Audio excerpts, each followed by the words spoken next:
Hello, good morning to you all. Today I will talk on the topic Banal Society Rebel Heroine, a probe into the world of Pride and Prejudice. I am Dr. Aninda Sundar Pulle, Assistant Professor and Head, Department of English, KKM College, Jamui. In this particular lecture, I shall be talking about three or four aspects. In the first part of my lecture, I will talk about how we can locate Jane Austen as a transitional novelist. In this portion, I will talk about the backdrop of turbulent history of Europe in 18th century and how Austen belongs to both 18th and 19th century. We'll try to consider Jane Austen as a realist novelist and also we'll try to find out all the autobiographical contents in her novel. In the second part, I will try to deal with the exploration of Austen's contemporary societal intricacy through understanding of various forms. Under this, I will discuss the role of pride as well as prejudice in detection of the society. We'll talk about love, we'll talk about money and marriage a little bit, and then again we'll talk about the form of the women.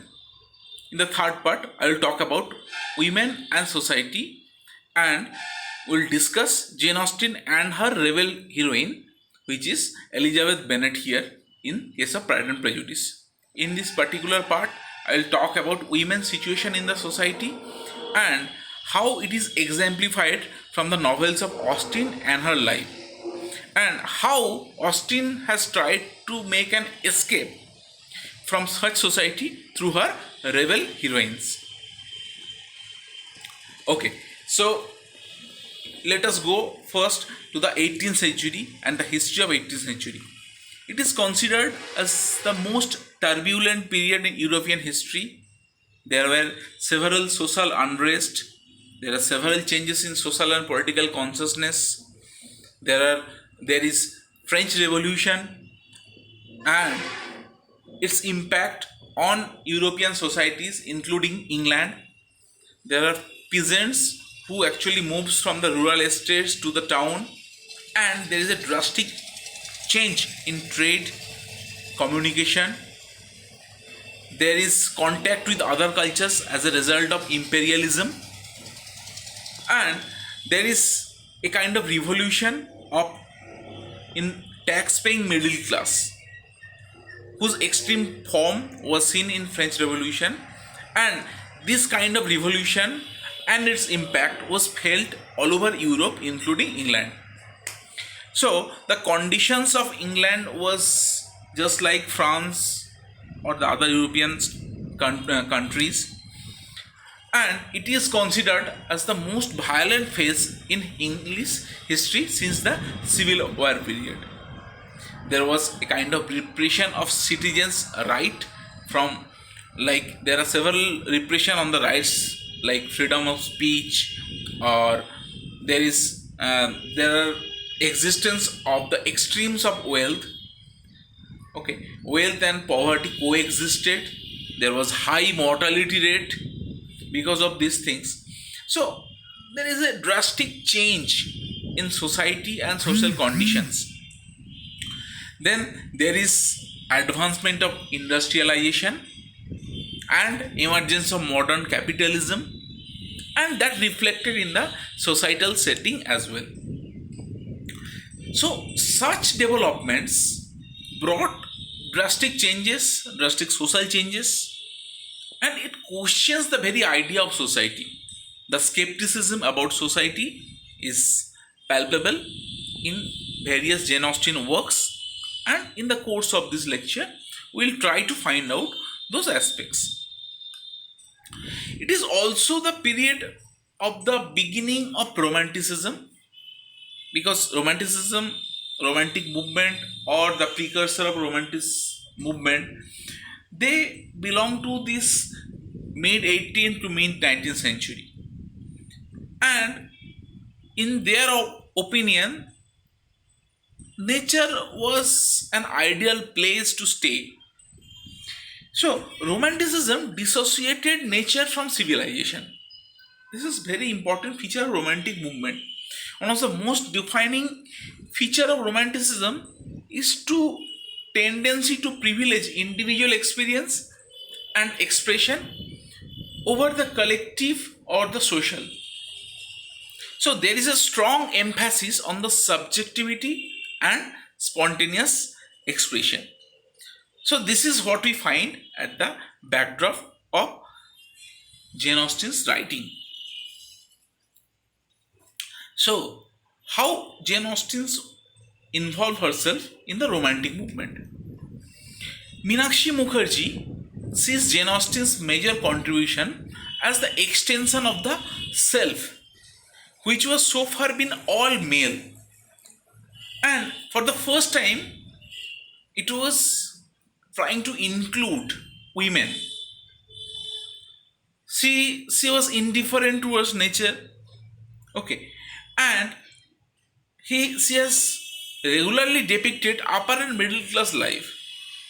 So in this particular aspect we can see her novels are usually read as a part of 18th century tradition of reason and good sense, which Romantic movement reacted against. Okay. But on the other hand, he ridicules the lack of realism and refuses magical or fantastic elements of Gothic novels. Okay. So, it also distors emotional effusiveness, and here from this perspective she is the product of transitional period between 18th century and 19th century. Okay, she didn't pay much heed to nature. Her characters are from the lower middle class life, and as far as 19th century is concerned, her treatment of characters embodies the nature of 19th century, because there is individuality of the protagonist, which was lacking in the protagonist from 18th century, late 18th century. So this is also the period of rise of the realist novel. There is Richardson, Samuel Richardson, Henry Fielding.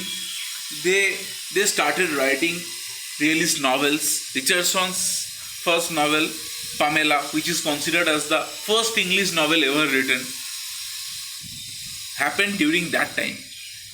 So they try to deal with the problematic nature of the relationship between individual and society, and they also tries to balance individuals' right and his or her obligation towards society. Austen traces this split between idealistic aspiration of the individual and the materialism of the society. She does not imitate the methods and techniques of her predecessors as used by Richardson or Fielding or other novelists. Instead, she tries to explore a kind of proper comic resolutions to those conflicts. If we study the realist novels, there is another feature which is very much palpable in Jane Austen, which is the autobiographical element in her novel. If we study her novels, we can see Jane Austen was the second daughter of her parents who had 8 children. So just like Elizabeth Bennet in Pride and Prejudice, where Lizzie is also the second daughter of Bennet family. She grew up alongside the students of her father-run school, just like Catherine Morland in Northanger Abbey. She has expressed her boarding school experiences as depicted in the character Emma Woodhouse in the novel Emma.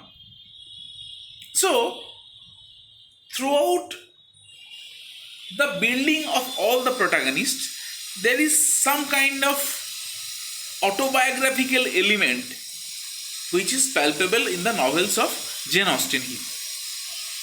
And as a domestic novelist, She depicts all those characters which she has experienced in her life. This particular novel, which we are going to discuss today, Pride and Prejudice, was influenced by, she was very much influenced by Fanny Burney and her novels like Cecilia and Camilla. In fact, the title of Pride and Prejudice was taken from Burney's Cecilia. It is also written by several writers, critics, biographers of Jane Austen that Jane Austen enjoyed social life. She enjoyed balls, she enjoyed parties, she was very much fond of dancing, and whatever experiences she has gathered, it was reflected in the writings, it was reflected in the building of the social events she has tried to depict and all. So, in the span of 26 years, she has written 6 novels: Northanger Abbey, written in 1799, Sense and Sensibilities, 1811, Pride and Prejudice, 1813, Mansfield Park, 1814, Emma, 1815, and Persuasion, 1816. Okay, so now let us talk about why we call this Pride and Prejudice, and what is the role of pride and prejudice in the society, which builds some kind of distinct characteristics of the society. So we'll try to understand the Pride and Prejudice in the concept of the society. So it will be more intelligible if we study the novel in the context of 18th century tradition of realistic novel.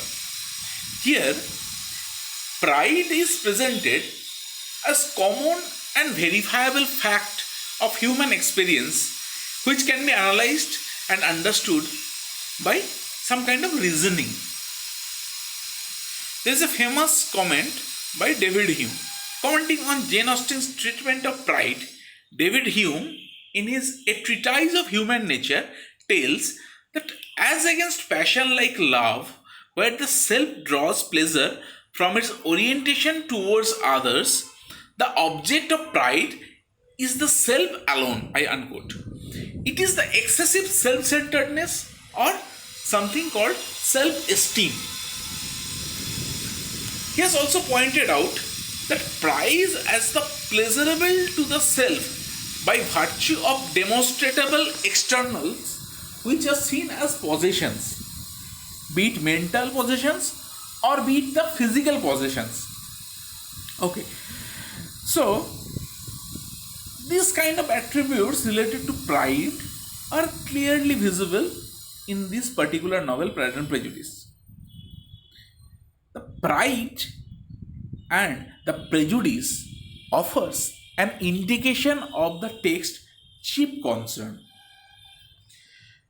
So these two independent entities exist separately in personality and behavior of different characters. If we study the characters all by itself, all one by one, we can see in all the characters there is some kind of personality and different kinds of behavior which builds different kinds of pride and as a result the prejudice. So in simple assumption, we often find that Pride and Prejudice is all about Darcy and Lizzie, and we can find that Darcy embodies pride and Lizzie embodies prejudice. But actually, it goes beyond that. Prejudice is something which is a consequence of pride, reflected in the attitudes and behavior both of the person who represents pride and those who actually reacts to it. Pride shows itself in various weaknesses. For example, pomposity, which has been exhibited in the character of Lady Catherine de Bourgh. She was very pompous lady. She was very much proud because of her wealth, and she exhibits her pride in a different dimension to the pride exhibited by Darcy. Maybe pride can be exhibited in the form of stupidity, and which is been exemplified by Lady Bennet, the mother of Elizabeth Bennet, who is in lifelong journey in seeking for her rich sons-in-law. Pride can be seen in the form of snobbery.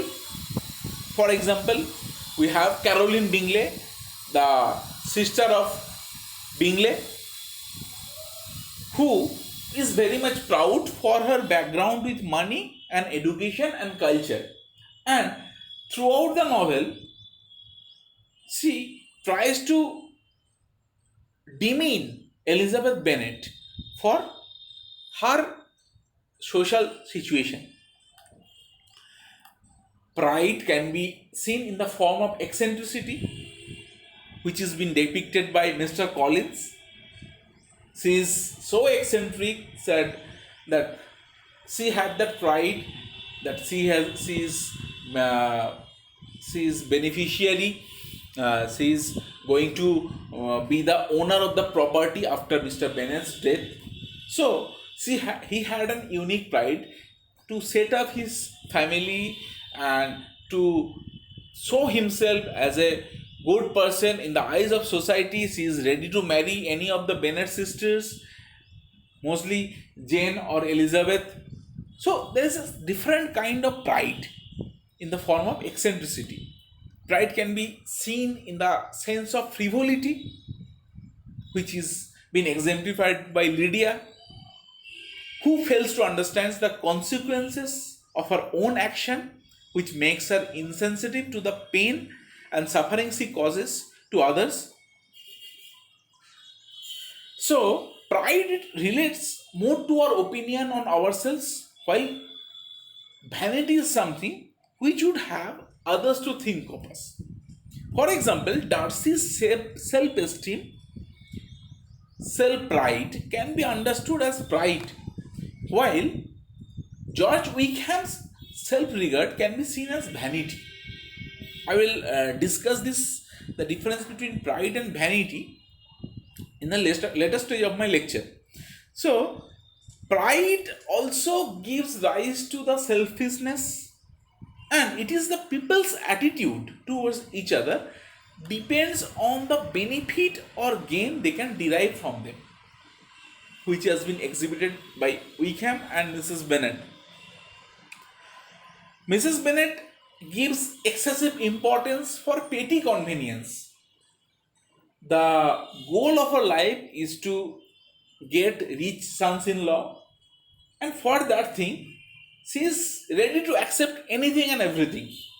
She even accepts Wickham, who has eloped with her youngest daughter and who has married her because of the entitlement of the money paid by Darcy. So, here we can see that selfishness and the benefit or the gain can be exhibited in the form of pride. Pride in the form of self-centeredness can be found in pompous Mr. Collins. He is very pompous, which I have already talked about. It can be found out in the form of silly Mr. William Lucas, who has left his job and comes to the town for some kind of business and all. And there is fretful in Kitty, who always locks himself in the inside of the room. And this is a different scenario of pride reflected in a different kind of action. So, in this particular novel, only Darcy and Lizzie's character carry the positive aspects of self-esteem, which somewhat metamorphoses in the course of novel, where they can overcome their pride and they have understood their true nature, and as a result, there was some kind of positive ending in their relationship. This particular novel also talks about the unreliability of first impression. We all know that this particular term, first impression, was the first title of the first draft of this novel, and there are various mistakes committed by even by intelligent and observant peoples like Darcy and Lizzie in the Meriton ball when they met for the first time.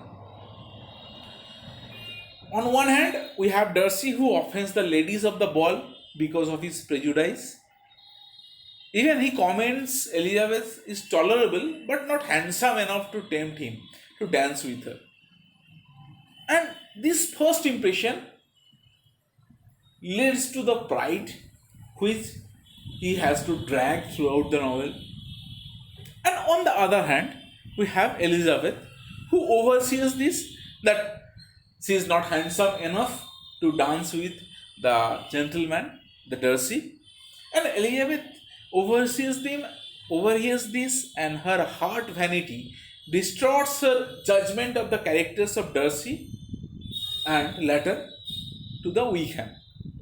Because of this kind of prejudice, she could not understand the wickedness of Wickham and the truthfulness of Darcy, the positive qualities of Darcy. This creates the judgments of the characters of Darcy as well as Wickham. And this manifests the root of the interconnectivity between pride as well as prejudice. And this shows the failure of first impression. Maybe because of that, later Jane Austen has changed the title from First Impression to Pride and Prejudice. Okay. So, in the next part, I will talk and try to analyze the form of marriage, and we'll try to understand marriage in Austen society. In this particular novel, if we study closely, we can see marriage is been analyzed in three levels.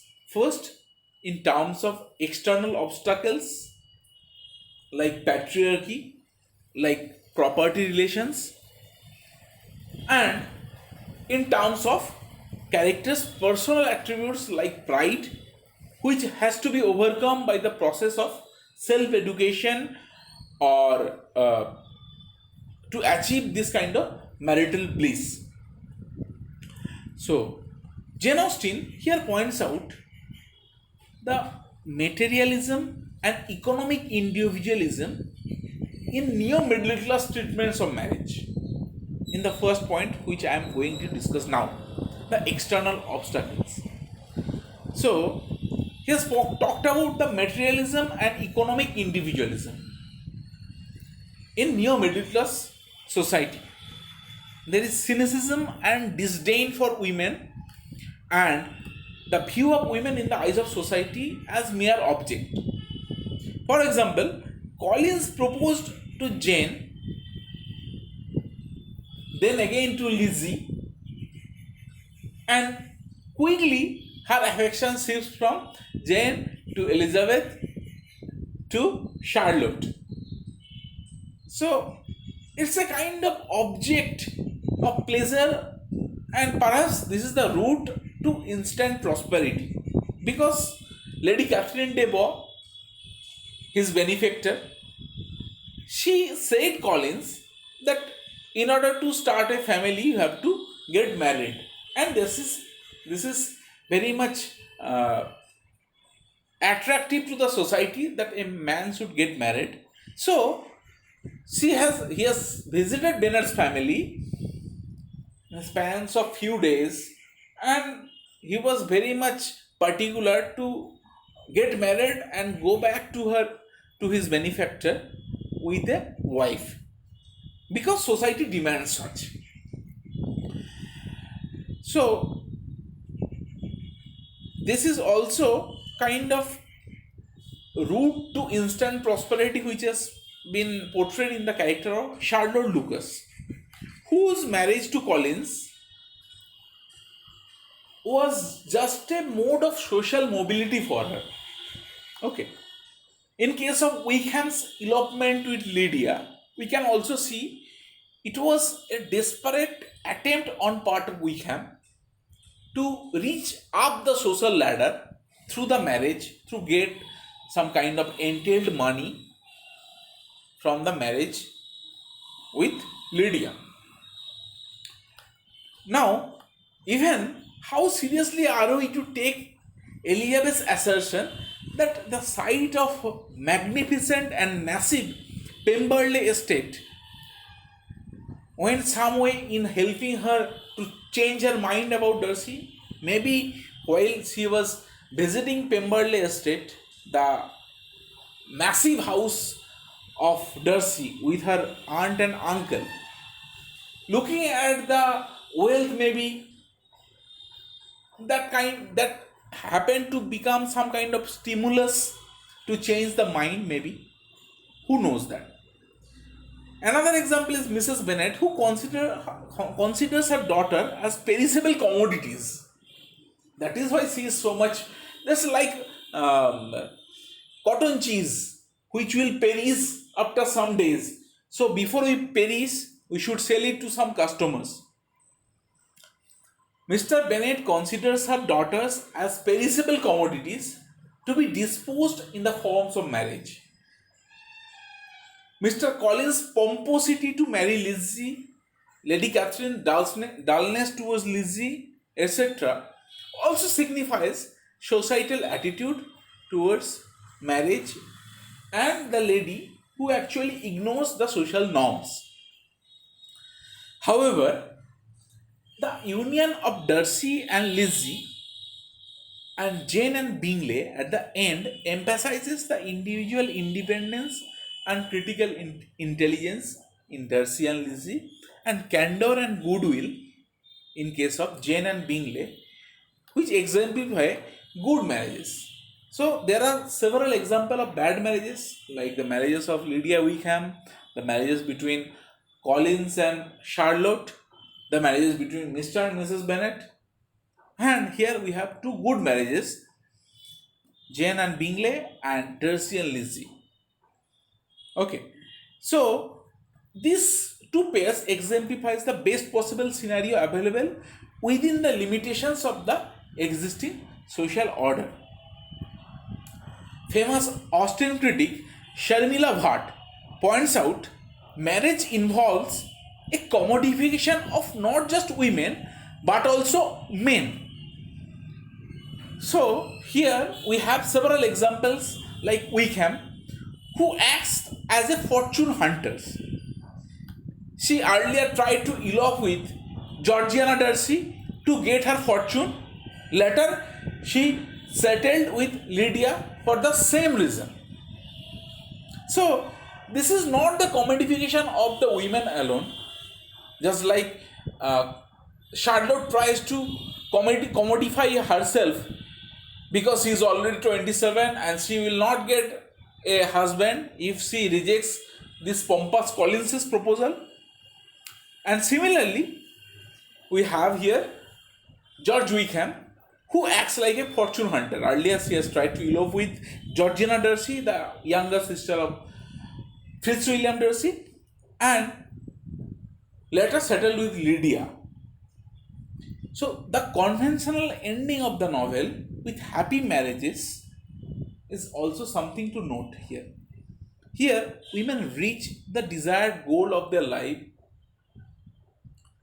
as if the marriage is the ultimate goal in women's life, and it is also Austen indication of women's role in the society.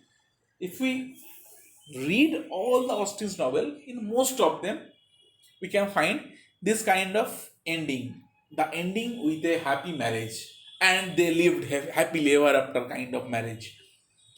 So it's a kind of indication of the women's role in the society. So let us talk a little bit about women's role, women's situation, women's position in the society. There is a famous book called Vindication to the Rights of Women, written in 1797 by Mary Wollstonecraft, which is considered as the early revolutionary feminist work. In this particular book, she has shown her dissatisfaction of the women's position in the society. Women were not allowed in the intellectual and political life. They are only bred for marriage and for childbearing. And there are several laws. If you study the history of England, you will find there are several laws restricted to women's right to our own property, like law of entail and inheritance, which is shown in the character of Mr. Collins, who will eventually inherit Mr. Bennet's property as he was a distant male relative after his death. Despite having him, there are five daughters. The five daughters will not get the property. Instead, the distant male relative, like Mr. Collins, will get the property. So this kind of law was very much against women, we can say. And there are several laws like which does not permit women doing business. Women were barred to gain knowledge on classical languages, like if someone wants to learn classical Greek or classical Roman languages, it was forbidden. Okay, so in a letter to Cassandra Austen, Jane Austen's niece, Jane Austen wrote, a middle class woman was dependent upon her family or her husband. For a woman of any gentility to work for her living was virtually inconceivable. There are hard times forced some to become governess, but there was little on offer. So, a woman who wants to work, who wants to earn for herself, can only become either a governess or maybe a primary school teacher. That is all the occupation that was open for common lower middle class women during that time. So there are several examples in Jane Austen's novels. For example, Lady Bertram from Mansfield Park. What she is actually doing throughout the novel. She is actually doing some kind of never-ending, purposeless carpet work. Then there is Mary in Pride and Prejudice, who is not so beautiful. So she is forced to learn some kind of music lesson to become noticeable in the society.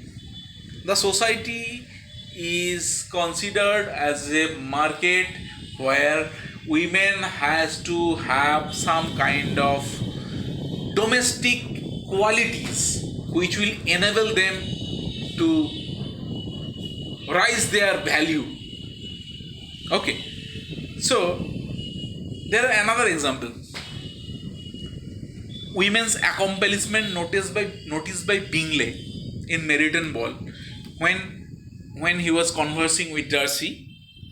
He points out that these women can do several good things like painting tables, covering screens, knitting purses, singing, dancing, drawing, etc.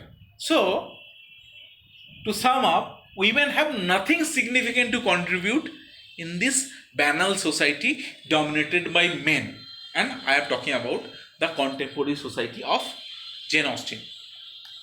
And there is another law, women and settlement. What is settlement? Settlement is a premarital fixed legal document to ensure the property which a woman brings to marriage. In Bengali, we call it Sridhan.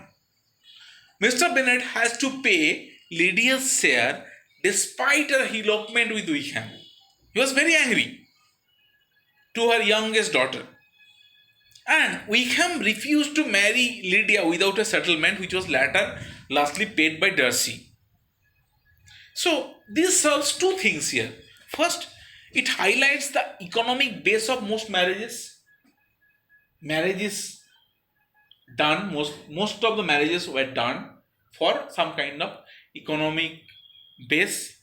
And second, it functions as an index to character, and this particular case it reveals Wickham's true motive of economic greed. Okay, so it is the society which was very difficult for the women writers as well. Anne Elliot, Jane Austen's heroine from Persuasion, remarks, men have had every advantage of us in telling their story. Even the pen has been in their hands.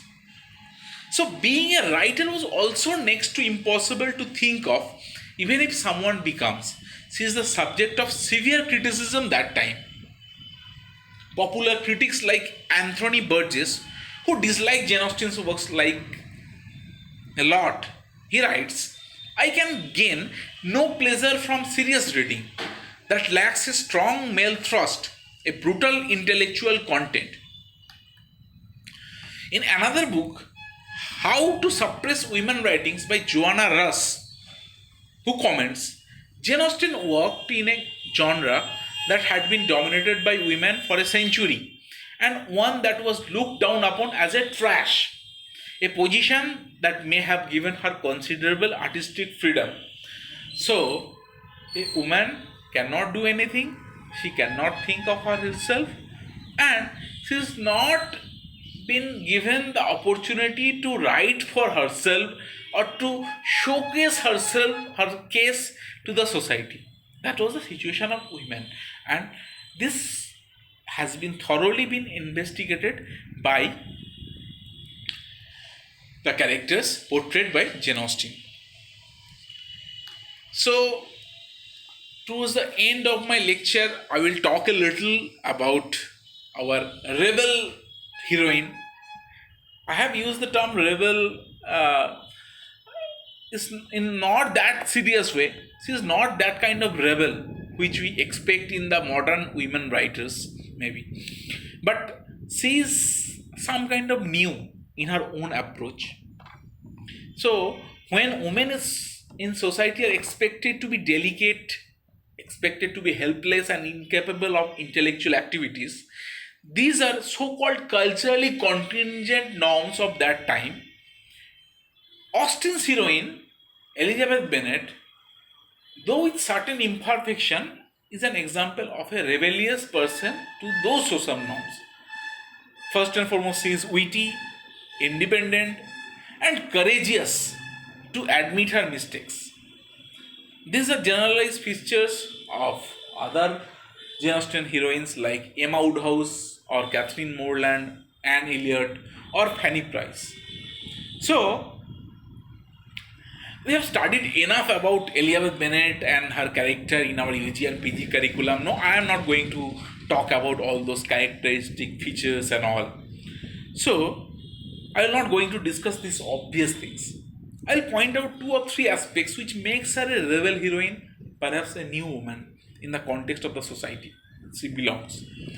First, Elizabeth had the guts to refuse Collins, as pointed out by Meenakshi Mukherjee in her book Women Writers, Jane Austen.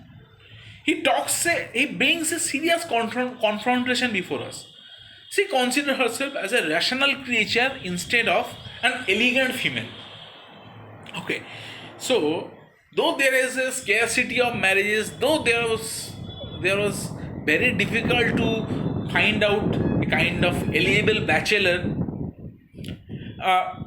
she readily rejects Collins' comic marriage proposal as she finds no rational reason to accept it. Secondly, when Jane became ill at Bingley's place, Elizabeth, without thinking of societal outlook of a young lady's travelling alone in a mud-stained petticoat to tend her sister, okay, she does not think of anything about the social norms, what the society will say. She goes and she meets her, she tends her, and it reveals her affectionate nature to her sister, which she places over the social conventions. Thirdly, As a round character, she lets her evolve with the passing time. That is very important.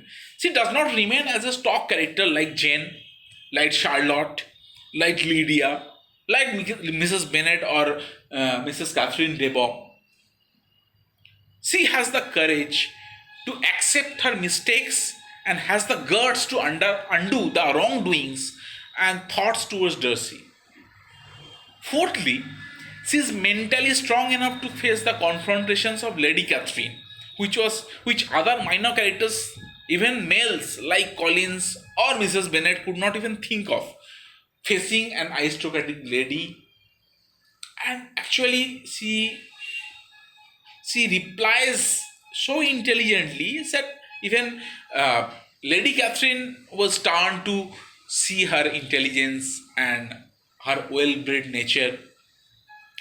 So she let her intellectual strength to prosper in front of Lady Catherine and Bingley sisters, and with it overcomes the socio-economic shortcomings of her lower middle class position.